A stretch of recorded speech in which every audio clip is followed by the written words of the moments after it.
So this is another video.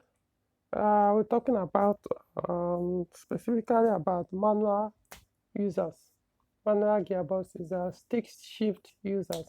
So um, now people do have the habit of resting their hand on the gear lever, on the stick, um, gear knob, or whatever you call it or name it has.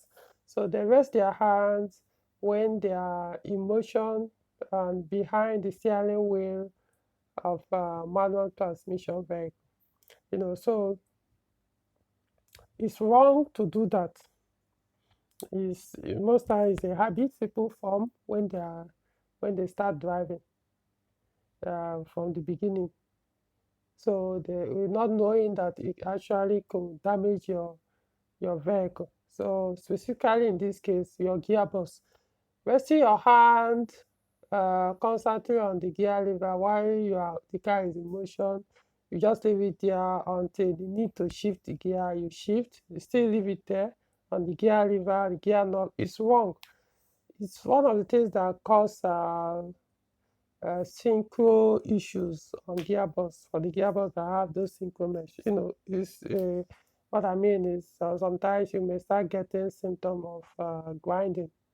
You want to shift into a particular gear, you get this grinding sound like before it now goes in. Sometimes if you are not expecting it, you may get you could be surprised that you could throw your hands off the gear lever. uh, Immediately that sound happens. So I'm not saying that's the only cause of that synchro issue or that grind sound, but one of the things that cause it over time. And so many other things that it could cause internally inside the gearbox. You may be wondering what harm could it do? Yeah, it could do a lot of harms. You are holding it like that, not knowing that as you are holding it, it's still moving. It's still trying to either pull in or pull out.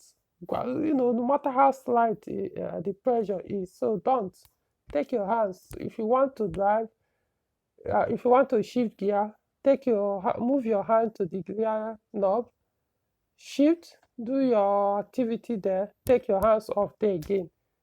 Whenever you need to move it, you know. If you believe, if to you feel that no, it's too stressful to be taking your hands there all the time, then you shouldn't even bother buying manual. I mean, what's the point?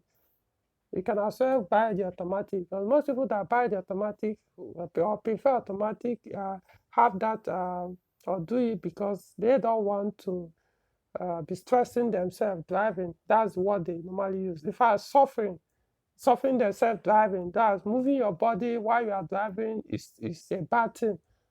You know, exercising your body is a bad thing. So um, I'm not saying everybody that prefers automatic does it because of it.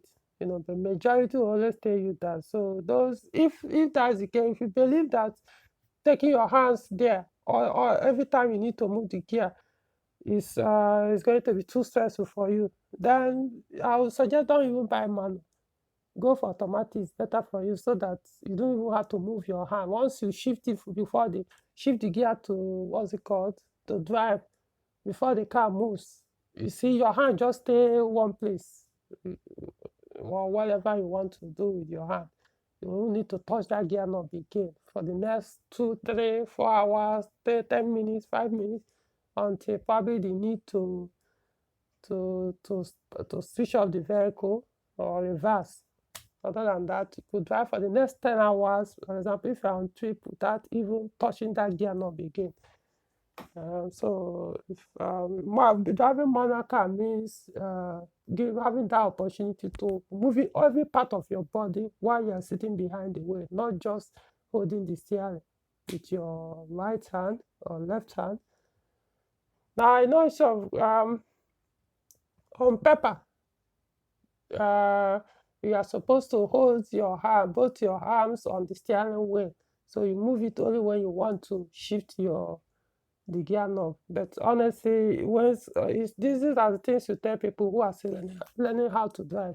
or who have actually master, who have not mastered, has not mastered how to drive. So those who have done that, I mean, you understand. I mean, yeah, once in a while you take your dependence. For example, for me, the kind of speed I do determines where my right hand will be. You know, the faster I go, the more focused I am, the more active I am. So in terms of where my focus is. So my hand stays on the steering wheel as I go much faster. Other than that, I mean, could leave it on the armrest, keep it, you know, come on, keep your hands on the steering wheel. It's you going to create fatigue if you are not, if I'm not driving fast and I just holding two hands there, come on.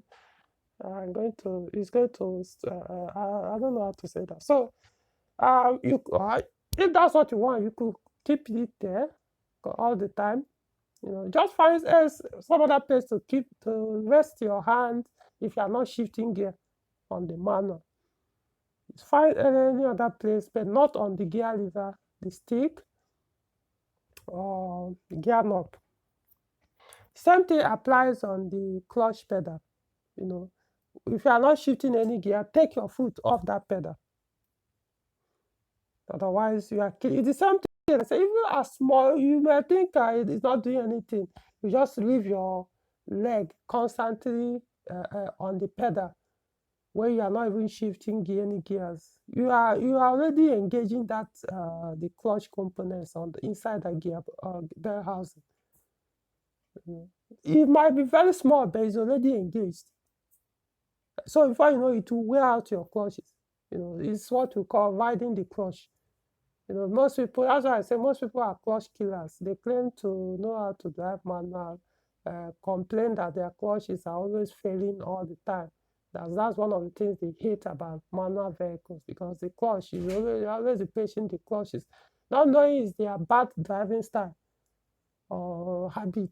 You know, resting your left leg on the clutch pedal will wear it out much faster. So do your clutch engagement, clutch, gear lever shifting. Take your hand off the gear lever.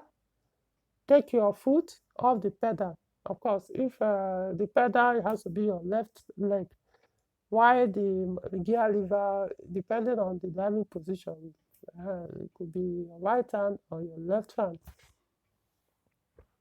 You know, so I hope this video makes sense. So please, if you're into manual or you intend to drive manual, please learn this. If you want your manual gearbox to last for a very long time, or even throughout the lifespan of that vehicle, apply these do's and don'ts, and you won't have any issue with that.